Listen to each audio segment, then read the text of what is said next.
Welcome into South Florida Daily, and hopefully you're here to discover a new place to go and adventure to in South Florida. If you are, you're in the right spot. Coming up on today's show, Kate, are you ready to go outdoors? I am, but it is a little bit hot. It's a little hot. All right, so we've got a segment for you from our friends at Wild Palm Beaches. We're exploring a trail on Lake Okeechobee, I believe. Absolutely, but if you want to avoid the heat, listen up to the next segment. It's Art of Brick in Miami. Out of the brick, it's making arts out of the Legos and makes this really amazing. While children can play with the Legos, the adults can appreciate what the artist is doing with the Legos. Nathan started as a lawyer, but he was playing with Legos since he was a little kid, until he finds out that that was probably what he wanted to do for the rest of his life. And here we are. He has exhibitions all over the world. On each exhibition, there are about 150 arts. He created that sculpture based on, he said that he went through a metamorphosis until he gets to that point, which is a man with opening his chest. And something that is very important to mention is that Lady Gaga made a video using that sculpture named Yellow, because it's yellow, but the main thing is that it's about his metamorphosis that he went through. The experience can take up to 1 hour and 30 minutes. That depends on how you are going to be interacting with the sculptures. It's a lot of things to see. There's a part where we call the pink room, where you can take pictures. In there, you know, there's a seat made out of bricks that you can sit and take pictures. The swimming guy, it's another nice place to see. And at the end, we have a shop where you can find different type of Lego games. And something important, there's a place where you can interact with Legos. You can create your own sculpture.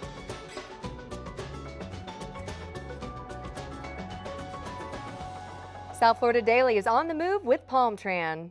Hey everybody, I'm Benji. And I'm Donnell. And it's time to get wild in the Palm Beaches. This kind of stuff I do anyway, man, like on my own, so this is fine. Not when it's cold, but yes, I do.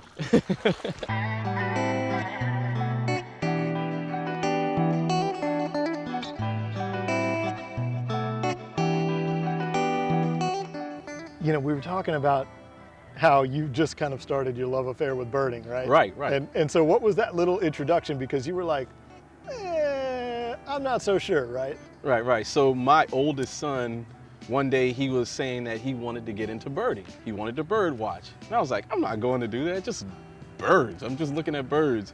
And a friend of ours convinced me to go with him, and I fell in love with it. I started, having favorite birds, the cardinal, the blue jay, and recently I saw the eastern meadowlark for the first time, and I heard the call of the eastern meadowlark, and it literally imitates a jazz riff that I've heard from Charlie Parker. And his album, one of his albums that he put out is called Ornithology. Yeah. And he literally would go out with a friend of his and sit out in nature and listen to the bird calls, listen to the calls, and would imitate them on his saxophone. And if you actually pick up that album, if you're an avid birder and you know the calls, you would actually hear some of the riffs. I see how it ties in music, nature, hiking, birding, all of these things tie in because there's a certain rhythm to life. And we get a lot of our rhythm from these creatures. A lot of these creatures, we vibrate off of one another, and all of life deals with vibration, sound, rhythm.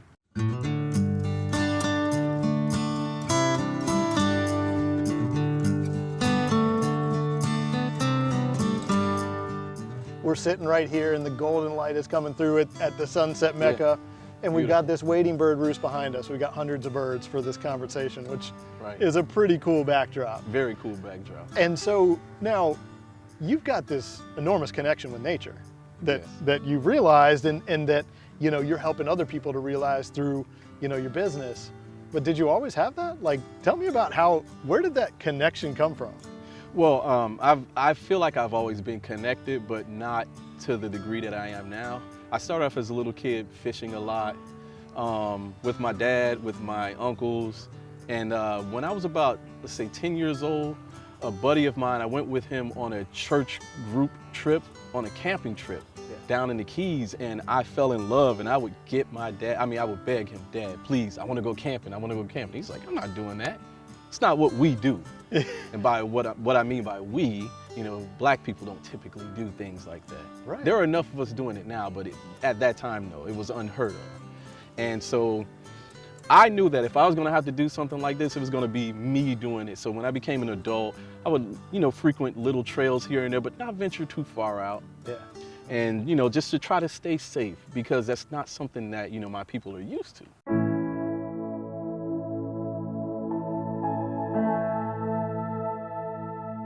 People are generally around the world disconnected from nature. And like you mentioned a few minutes ago, nature is a reintroduction into who you are. Yeah. You can't help but see yourself here because you as a person are natural, you know? And so you have to be able to take a real look at, you know, who Benji really is, who Donnell really is. Yeah. You see all your triumphs, you see all your tragedies, you see your shortcomings, you see your victories, and you're able to hold all of those things together in balance, just as nature is held together in balance. And one thing that I feel has been missing from my people is a level of balance, because we tend to get fed, whether that's through media or whether that's through just the environments we're in, one way of thinking, one track of thinking, and that's survival. But when you're out here, of course, nature, it does entail some sort of element of survival, but everything out here is just thriving. Yeah. And if we can get out of a survival mentality into a mentality of thriving, then a lot of issues that we face just kind of seem to fall by the wayside. And so I'm wanting to create that for us. And what better way than to go into an environment that you feel is dangerous, but it's actually safe for you. So Donnell, like, why is it so impactful for you then to be able to be the one that breaks down some of those fear barriers for folks that, you know, look like you and have your life experience in the work that you do? It's important for me because I am that person who needed that barrier broken down. I remember just having so many thoughts racing at so many different times in my mind about how I'm going to provide for my family. How am I going to be able to, you know, manage day to day, you know, with all sorts of different things. Am I a good dad? Am I, you know, doing the right things for my sons? And all of these thoughts get calmed down and they get dissipated when you come out into nature. Again, it's a reintroduction to who you really are. Yeah. And I didn't have to wonder and scramble in my mind to wonder, like, am I a good dad? No, I am that. The question now is, how do I walk in it? Yeah. And the way I figured out how to walk in it is to just continue coming here, because this is just an ecosystem of balance. And when things are held in balance, there is no stepping over boundaries, there is no overthinking. All of these birds that we're here in the backdrop watching, and all of these gallons and gallons of water and these plants or whatever, they're just here coexisting. Yeah. And you can't coexist with other people until you can coexist with every part of yourself. Yeah. You have to have that. You have to have a balance of tension between what's right with you, what's wrong with you, and learn how to actually accept those things and move forward in a positive direction. And this is what coming out of nature has done for me, and I want to actually bring that to my people. Well, I tell you what, the birds are cooperating, the sun is finally cooperating. Yes, finally. Even though we're getting a few raindrops. Right. But let's just hang out and enjoy the rest of this day. Hi, I'm Summer Clark with Keller Williams. I'm here today at Justin Bartlett Animal Rescue with Janet and Wrigley. We're going to talk to you all about this sweet German Shepherd mix, and he has 3 siblings. How many German Shepherd mixes would want to sit on your lap? And that's how Wrigley is, and his two brothers and a sister. Very kind of timid and quiet. We've taken him out, for nice walks and outdoors to play, and he's just perfect and adorable and waiting for his forever home. If you're interested, go to justinbartlettanimalrescue.org. The South Florida Daily Set is sponsored by Eldorado Furniture.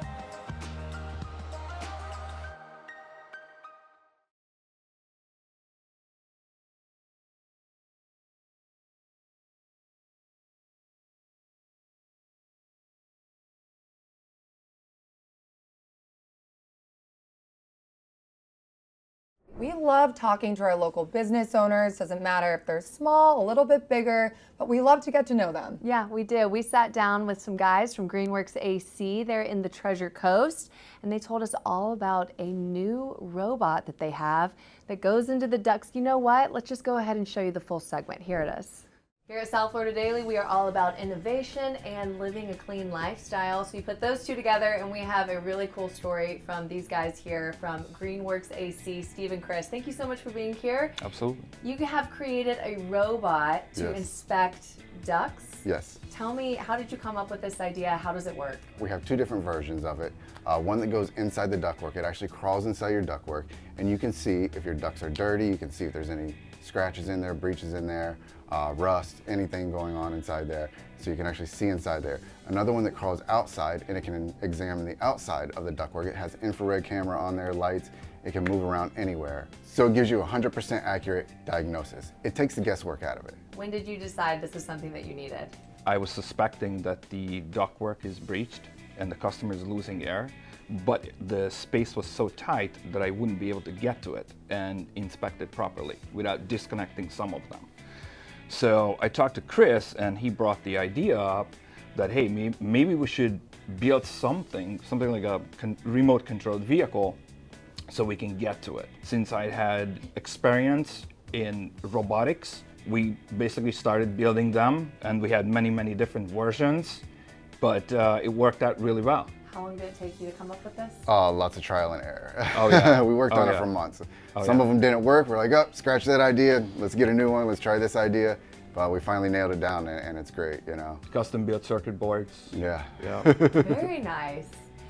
What do your customers say when they see you come out with these robots? Oh, pure amazement, pure amazement. I mean, Impressed. yeah, I show you, so there's two screens. We give the customer a screen, and then we have a screen so we can do our inspection, and they're always taking pictures of the screen, trying to go inside there, take a picture of the robot crawling inside there, and they're just amazed. And then when we show them what the actual problem is, or show them how dirty their ductwork is, and they can see it with their own eyes, it's just pure amazement, Cool. Okay, if you want to see this robot in action, you want to have your ducts inspected, give Chris and Steve a call, and they are at greenworksac.com. Yes, Absolutely. phone number is number? 561-354-8892. All right, greenworksac.com. Thank you guys so much. Thank you. Thank you.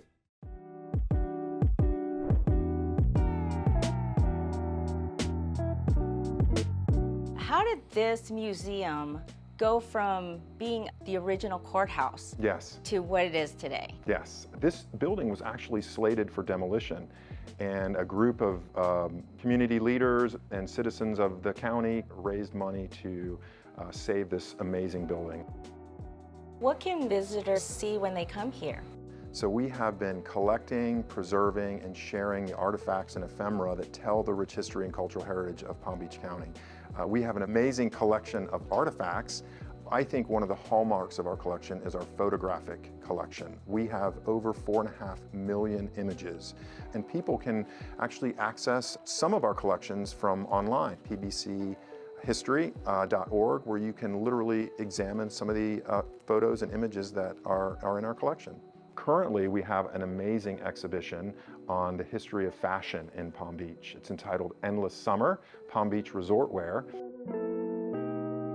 As we enter, you're walking into the icon room, and the icons are the designers, but they're also individual ladies who lent us some of their dresses.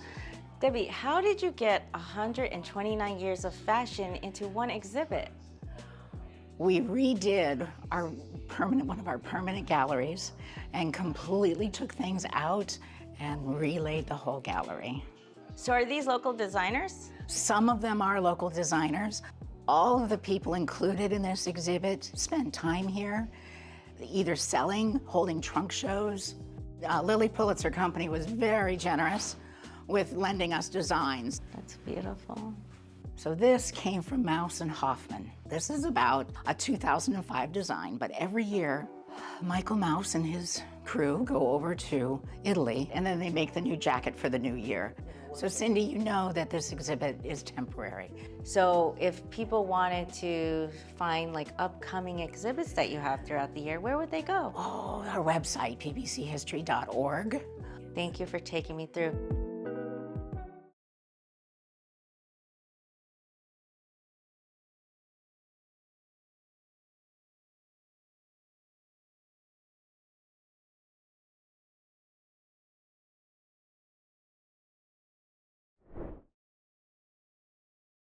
Welcome back into South Florida Daily. Still so much to come on today's show. And if you didn't know, June is Pride Month. And Absolutely. we have so many ways to celebrate here in the Palm Beaches, including a gay polo league. That's right. Kitty London takes us out to Wellington for What's Poppin' PBC.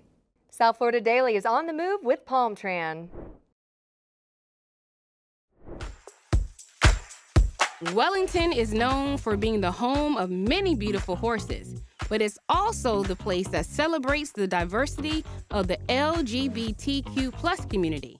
I met with founder Chip McKinney, founder of the Gay Polo League, to tell us all about it.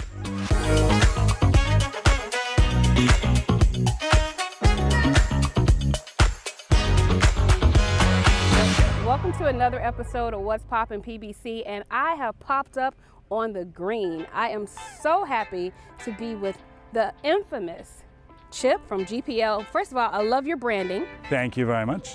Tell us what the GPL stands for. GPL stands for Gay Polo League. Okay. And we're the only gay polo league in the world. Only in the world. Only in the world. See, this is why I like What's Poppin' PBC. We get exclusive interviews. It's So true. Tell us how it started. Well, it started, I was living in Los Angeles, Okay. and I was interested in sort of creating a new community and finding a new tribe for myself. And I was interested in horses, I was interested in sports. And somebody suggested I take a polo lesson, and I did. And literally, like right away, I thought this is a great sport for LGBT people. So Fast forward now, and that was in 2006. In 2007, because I was aware of Wellington being the horse capital of the world and the jewel in the crown, I decided I wanted to produce an international gay polo tournament. And I came in 2010, didn't know anybody, and we had like 900 spectators show up, and we brought 4 teams. And we've done it every year since then, and we'll continue to do it every year since then, and we continue to draw a lot of people to this event.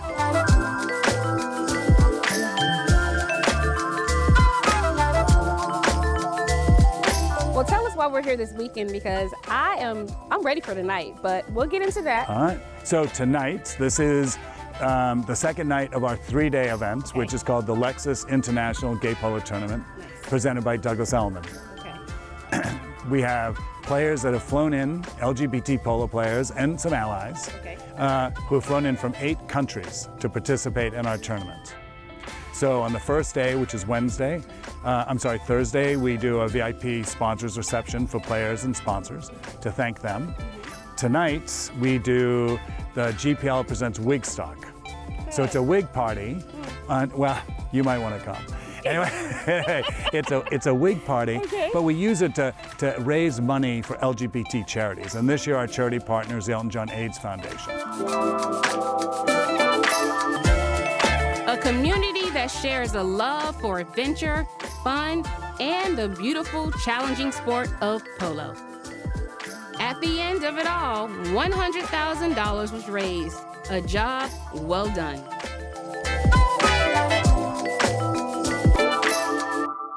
We couldn't talk about polo without grabbing a player, so I had to grab Gustavo, aka Gus. How are you? I am great. Yes, we are having a really fun time. Like, it's a lot of work, but then when I start the party, it's super fun, and like you finish and you say, okay, go to do one more week.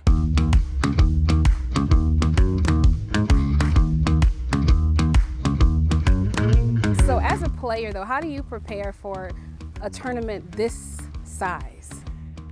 We train in my personal life. I train in a lot in swimming, bicycle, like in another different sports. And when I ride these tournaments, I start to try to play like 3-4 times a week, or ride or play or whatever. Like I have a contact with a horse. Then the last few weeks after the tournament, last 2 weeks, we start to play practice like more fast to feel like this in the horse, and your muscle be ready in your legs for this super strong like the contact you need to have with the horse when you need to stop or something like we prepare for when we are here we can do this. We can go full speed and then we can go and stop.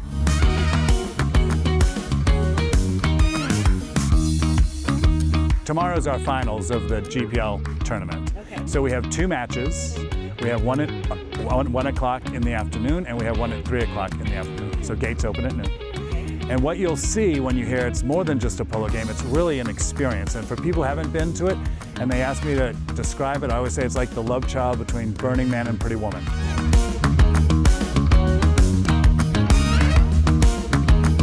Everybody who comes arrives happy, and when they leave, they're even happier, which I'm very proud of. I love the word everyone, because that means we have access for everyone. We do. Diversity, and it's a family event too. Yeah. Well, speaking of diversity, I'm very proud to say that 2 years ago we were inducted into the Palm Beach Sports Hall of Fame as champions for diversity, equity, and inclusion.